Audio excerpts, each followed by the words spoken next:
Today we're covering the buyer objection of, can I actually short-term rental a property, or how does that even work in Hawaii? Marcus. Great. So what's the rules on short-term rentals? In Hawaii, unless you're in the tourist designated zone, the minimum is 30 days. Okay. Yeah. What does that mean?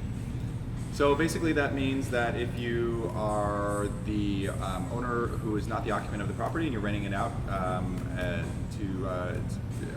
basically you can't do like short-term Airbnb style VRBO rentals unless they're 30 days or more. Oh, I see, okay. And so would you recommend I do that or don't do that, or what do you think? If you are looking to purchase in an area where that is zoned to be allowed at less than 30 days, I absolutely recommend getting in and doing it if you can. It is a great investment for those people who are in it now, and it continues to get better. Okay, and what type of down payment would I be looking at for those? Well, Shall we skip it?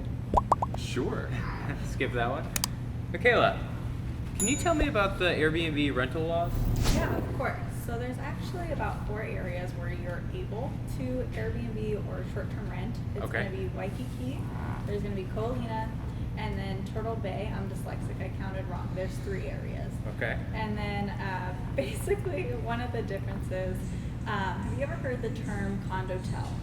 I have not. What does that mean? Okay, so it's basically if a condominium and a hotel had a baby. We're gonna go right in the middle, so it runs like a hotel, but it's also a condominium, so it's partly owner occupied and partly short-term rental. I see. When the building runs like a hotel, you can still short-term rental if the zoning is right. I actually have a whole list of properties I can send over to you that allow short-term rentals. Interesting. Okay. Anything to add on to that, Amber? That was great. It's not always so much an objection, it's just That's do a you question, know yeah. it? Yeah. Do you know? Anything to add, David? So the point, basically, Maybe, they like- can't do it for residential. It has to be Yeah, you can't do Yeah, it not residential. necessarily. It Will has you to be my subject? yes. Okay, or will you be the client? Go Yes. ahead and ask me questions. Devin, am I allowed to buy this property for short-term rental? Sure. Where was this one at? I was looking in Kailua. Kailua. Okay. And when you say short-term rental, you mean for what period of time? Like day or night rentals, right? You know, preferably around a week or so. A week or so? Airbnb or VRBO. Okay. Are you familiar with something called Bill 89? No. Okay. Can I tell you about that a little bit? Yeah, sure. So in Hawaii, we have a new ordinance, Bill 89, which states that in order to rent out your property as a transient accommodations rental or a Airbnb VRBO, you have to fall in one of 4 districts. First one is Waikiki, second one is Turtle Bay on North Shore, third one is Ko'olina, and then there's actually, which I don't know, I'm not too familiar with, a very small area resort zoned in Makaha. And so, if you're not in any one of those 4 resort zonings, you cannot legally rent it out short term being less than 30 days. There are a couple exceptions, however. There's something called a non-conforming use occupancy permit, or an NCU, as well as there's a handful of buildings in Waikiki that have an entire exemption to them. For example, there's a building called the Waikiki Banyan, which technically it's in an apartment zoning, but it's been a hotel for the last 55, 60 years. And when they created this ordinance, they recognized that it's a bit of an outlier, so they gave the entire building an exemption allowing them to rent it out.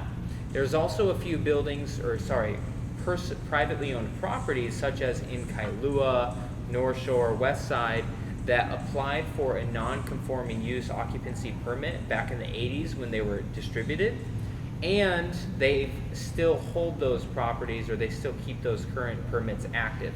But you can't actively receive any more permits, and there's less than a couple hundred of them on island. So they're very few, far between, and we won't see those too often. Can I make some recommendations if we want to be in Kailua? Sure. So what a lot of people do to kind of get around this, to make sure that they're in compliance, is they'll rent it for a period of 30 days at a time.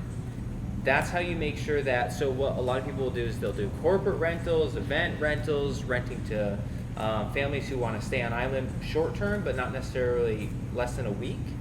And as long as you don't have any bookings in that same 30-day period, even if they only stay 25 or 28 days, you can legally rent it out to them as long as you don't have another booking that takes up that 30-day window. And that's a really easy way to still rent it out for what you want, but also maybe leave some room or availability if you ever want to stay there as well. Makes sense. What about all the friends I hear about that are still doing it?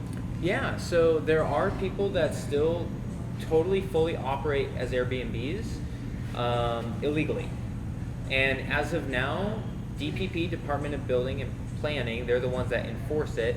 They really don't have a strong enforcement. However, they've been working on growing it and improving it.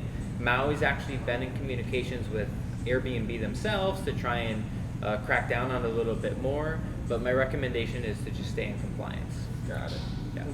Yeah, of course. What is it's like a $5,000 a day fine. Yeah. No, it's 10,000. 10,000 I a day. managed 5 units here on the island before. Mm-hmm. The ones that they got problems with were the ones in Kailua. Mm-hmm. So they switched that one to a 30-day rental. The ones they don't have problems with is Kailua. Yeah. So nothing. Right. And they're going to keep it like that until they do get someone coming.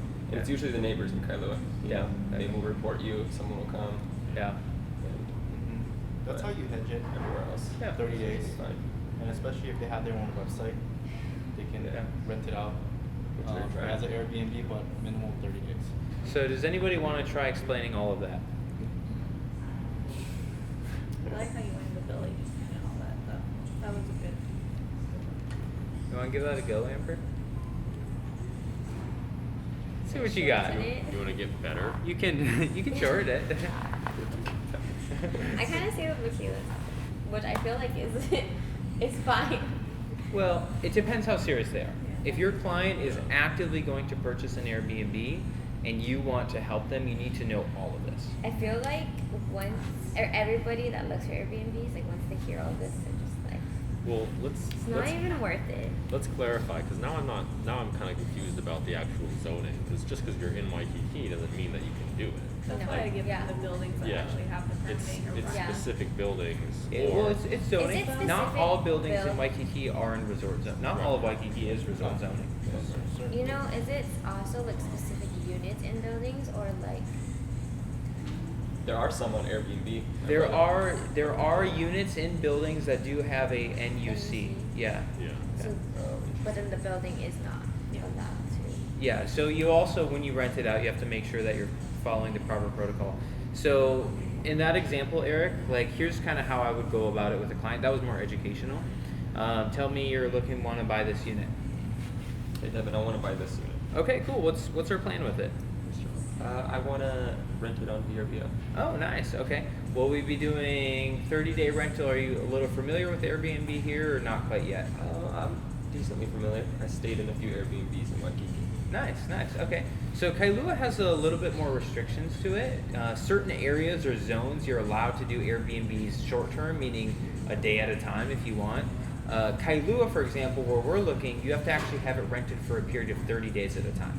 So what a lot of people will do is they'll rent out the property for a 30-day window, and then you can't rent it out again until you're outside of that 30-day window. So if I stay at the property from January 1 to January 24, then you're able to rent it again on January 31st or February 1st. Does that make sense? That makes sense. Yeah, okay. Does that change anything, your decision, or you're wanting to buy an Airbnb? I have a lot of clients that do it that way, and I have some clients that are like, maybe I'll just do a longer term rental. What did you have in mind? I would want to research to see how much people are making. Okay. How much they're listing it for. Are they getting bookings? Sure. Make my decision there to see if it's even worth doing it. I'm not really into the long-term rentals. Right, right. How come? I want to get a little bit more cash flow. Right, yeah. Yeah. And you're willing to put in the work, so it's okay. Got it. And then will this be your first Airbnb on island? Yes. Oh, congrats. Okay. But it sounds like you have them maybe elsewhere then. Yes, I have 2 units. Nice. Where at? I'm in. In one in California and one in Florida. Nice. Okay. Do those do pretty well? Yeah. Cool. Okay. Well, let's do this. Let's start breaking down some numbers on this unit in Kailua. What price point do we want to keep it under? Let's keep it under 1.5. 1.5. Okay. And then will we be using a investment loan? It sounds like for this, Yes. or okay. So you won't be staying there. It won't be a true bed and breakfast, right? No. Okay. Well, let's keep it under 1.5, and then let's start looking through all the areas. And then if you want to tonight, go through and do a little bit of research on Airbnb.com, and maybe let's take 2 or 3 houses that we've been looking at, and if you want to try and find something comparable, and then I'll send you a spreadsheet and let's start plugging in the numbers. Since they're typically self-managed, a lot of them, as far as I'm aware, I doubt the owners will give you the full information, but it's pretty easy to go in and see how many days of the month are booked and how many aren't. So let's start working off that, and then maybe tomorrow, if you're free, let's sit down and go through all the numbers together. That sounds great. Okay, can we do maybe tomorrow around lunchtime? Yeah, that'll work for you. Okay, let's plan for that. Sounds good. good. Thanks, Eric. So that's how I might actually navigate that call. And I like the option that you brought up in the last conversation where, you know, if it's blocked out for the 30 period time, because that's true. Some people want to come visit their vacation rental, and you know, if they book it for that 1 week, but it's blocked off for the rest of the 30 days, they could technically stay in it themselves and have that option. And realistically, things are renting out more. When I did manage, I put it both on VRBO and on the MLS. Wow. MLS was almost half the price we listed on VRBO, and it got booked on VRBO. A Yeah. 1 bedroom in Kailua, 1 bedroom, super small, Yeah. got rented for like 8,000. That's crazy. And that was just one side of the unit of the Yeah. house. There's the bigger side too. Cool. So it rents really well on VRBO. People want to stay there short term for work. That's pretty crazy. Good job, everybody. Anything to add or questions or thoughts on this? I would say, just from my experience, there's one thing we want to warn them about if they're going to do the 30-day, but try to stay there themselves, is that technically whoever's paying for the 30 days does have rights to the place for that entire time. That's a good point. So if you're coming, like say you live in California and you're going to fly all the way out here to stay in your place, rather than just saying, oh, when they're not there, I'm just going to drive out. If you're planning a trip around it, just make sure that you know for sure that they won't be there. I have heard my coworker, my last job, had a place that he did that with, and he had some family that were going to fly out with their kids and everything for part of the month that someone wasn't going to be there, and then the guests said, oh, you know what, we're actually going to extend because we're paying for it anyway. So you know, just got to make sure we have that It lines conversation. up. Yeah. Yeah. It's like, well, it's allowed. Yeah. Yeah. It's ours. On my Airbnb transaction, I had like 2. They were so easy. Yeah. Like I've never like Cool. had to go through all of them. And that's it.